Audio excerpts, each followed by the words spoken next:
பனிகாலம் வேறு வந்து பார்த்திங்கன்னா ஸ்டார்ட் ஆயிடுச்சுங்க. இந்த டைமில் வந்து பார்த்திங்கன்னா நம்ம வந்து கோழிகளுக்கு வந்து குடிக்கிறதுக்கு வந்து பார்த்திங்கன்னா சுடுதண்ணி தான் வந்து பார்த்திங்கன்னா வைக்கணுங்க.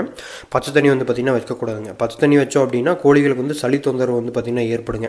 நீங்கள் வந்து விறகடுப்பில் காய்ச்சி வைக்கிறது தான் வந்து பார்த்திங்கன்னா சிறந்ததுங்க. அப்படி விறகடுப்பில் காய்ச்சி உங்களால் வைக்க முடியல அப்படின்னா எலக்ட்ரிக் ஹீட்டர் மூலியமாக வந்து பார்த்திங்கன்னா தண்ணியை சூடு பண்ணி வந்து பார்த்திங்கன்னா கோழிகளுக்கு வந்து குடிக்கிறதுக்கு வைக்கலாங்க. நம்ம வந்து பார்த்திங்கன்னா கோழிகளுக்கு வந்து தண்ணி வைக்கிறதுக்காக ட்ரிங்கர் எல்லாத்தையுமே வந்து பார்த்திங்கன்னா கம்ப்ளீட்டாக வந்து க்ளீன் பண்ணி வச்சுங்க. அதுக்கப்புறம் ட்ரிங்கருக்குள்ளே வந்து பார்த்திங்கன்னா சுடுதண்ணியை ஊற்றி வெளியே மேயக்கூடிய கோழிகளுக்கு வச்சாச்சுங்க. அதுக்கப்புறம் வந்து பார்த்திங்கன்னா தாய் கோழியில் வந்து குஞ்சுகள் வந்து பொறிச்சிருக்குங்க. அதுக்கும் வந்து பார்த்திங்கன்னா சுடுதண்ணி வந்து பார்த்திங்கன்னா ட்ரிங்கரில் ஊற்றி வந்து வச்சாச்சுங்க. நம்ம இந்த மாதிரி சுடுதண்ணி வைக்கும்போது வந்து பார்த்திங்கன்னா வாரத்தில் 3 நாள் வந்து பார்த்திங்கன்னா அந்த தண்ணியில் வந்து டெட்ராசைக்ளின் பவுடர் வந்து கலந்து கொடுத்தோம் அப்படின்னா சளி தொந்தரவு, வெள்ளை கழிச்சல் தொந்தரவு போன்ற தொந்தரவுகள் எல்லாமே வந்து பார்த்திங்கன்னா வராதுங்க. நம்ம பண்ணையில் வந்து பார்த்திங்கன்னா 2 மாத குஞ்சுகள், அதுக்கப்புறம் வந்து பார்த்திங்கன்னா 3 மாத குஞ்சுகள் வந்து விற்பனைக்கு அவைலபிளாக இருக்குங்க. தேவைப்படுறவங்க டிஸ்பிளேல தெரிய நம்பருக்கு கான்டாக்ட் பண்ணுங்கள். ஆல் ஓவர் தமிழ்நாடு டிரான்ஸ்போர்ட் பண்ணி கொடுத்துர்லாங்க பஸ் மூலியமாக. நன்றி, வணக்கம்.